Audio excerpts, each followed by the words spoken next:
میری دادی بہت ہمیں کہانیاں سنایا کرتی تھی، شہزادوں کی، شہزادیوں کی، اور پھر ہیر رانجھا.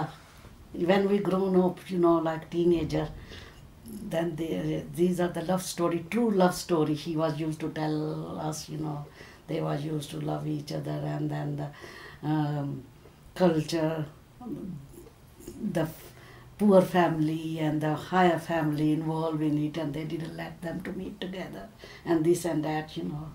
تو آپ کوئی کہانی ایک بتا سکتے ہیں اردو میں یا پنجابی میں جو آپ کی دادی بتاتے تھے، جیسے آپ کی دادی بتاتے تھے آپ کو؟ یہ بہت لمبی کہانی ہے. اتنی لمبی؟ لیکن یہ پھر بھی تھوڑی سی میں کر کے سناتی ہوں کہ چلو ایک دوسری سناتی ہوں، شہزادی اور شہزادے کی نا. تو ایک بادشاہ تھا، اس کی 3 بیٹیاں تھیں کہ 5 بیٹیاں تھیں. تو وہ سب سے بہت پیار کیا کرتا تھا. تو بیٹیاں کہتی تھی کہ ہم بہت پیار کرتے ہیں آپ سے، ہم بہت پیار کرتے ہیں. تو اس کو بادشاہ کو میٹھا بہت پسند تھا. تو ہر ایک بیٹی نا اس کے میٹھا کو کہتی ہے مجھے آپ گلاب جامن کی طرح میٹھی اچھے لگتے ہیں. دوسری کہتی ہے مجھے کھیر کی طرح اچھے لگتے ہیں. دوسری کہتی ہے کہ مجھے آپ زردے کی طرح اچھے لگتے ہیں. کوئی کہتی ہے برفی کی طرح اچھے لگتے ہیں. اس طرح میٹھا کرتے ہیں. وہ سب سے چھوٹی جو ہوتی ہے نا کہتی ہے کہ ڈیڈ آپ مجھے نا جیسے نمک اچھا ہوتا ہے نا، مجھے آپ نمک کی طرح اچھے لگتے ہیں. تو ڈیڈ کو بہت غصہ آ جاتا ہے، کہتا ہے کہ دیکھو یہ مجھے اتنا ہے کہ نمک کی طرح سب سے کچھ بھی نہیں اس میں، اور یہ نمک کی طرح مجھے پیار کرتی ہے، اور یہ مجھے اتنا اچھا پیار کرتی، کتنی اچھی اچھی چیزیں انہوں نے بتائی ہیں. تو وہ اس کو ناراض ہو کے اس کی شادی کر دیتا ہے. کہتا ہے کہ میں اس کے ساتھ نہیں، یہ اس کو میرے ساتھ پیار نہیں ہے. تو وہ چلی جاتی ہے دوسرے شہر ملک میں، شہزادے کے ساتھ رہتی ہے. تو ایک دن اس کو خیال آتا ہے کہ اس بادشاہ، اس کو نہیں پتہ ہوتا کہ میری بیٹی گھر کے اس کو نکال دیتا ہے نا ملک سے. تو اس کو ایک شہزادہ لے جاتا ہے. تو اس کے ساتھ اس کو خیال آتا ہے کہ اس شہزادے کو اپنے اس بادشاہ کو اپنے ملک میں دعوت دیتی ہے.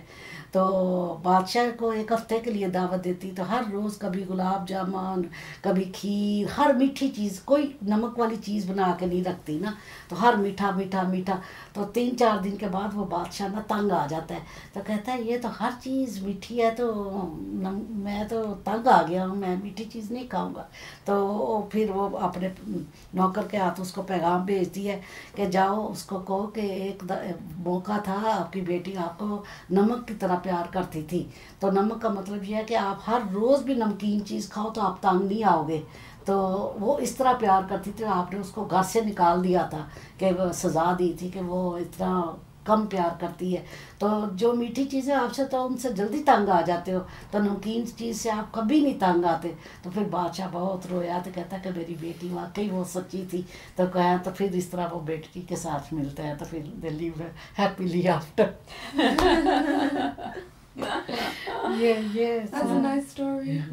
تو یہ بھی ہم سمینا کو ہم گئے تھے جمعے کو، تو ان کو پورا نہیں یاد تھا، لیکن یہ میری امی بھی بتاتی جی ہمیں. لیکن وہ اس میں گلاب جامن کا نہیں تھا کہ پورا چیزیں ایک دفعہ اور سب چیزیں رکھے تھے، لیکن کوئی نمک اس میں نہیں تھا. اس کا 2-3 دن تو وہ کھاتا رہا اپنی رکوت کی میٹھی چیزیں نا، پھر وہ تنگ آ گیا. لیکن اگر نمکین چیزیں ہر روز بھی کھائے تو انسان تنگ نہیں آتا نا. تو یہ اس کا تھا کہ بھئی دیکھو اس کو ایسا پیار تھا کہ جو کبھی ختم نہیں ہوگا. اس کا مطلب یہ تھا.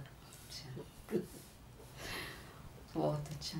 So that we've got the story of the king with the daughters, and the one who says I love you as much as sweet, and then the one who says I love you as much as salt. That was we just heard her grandma. Yeah.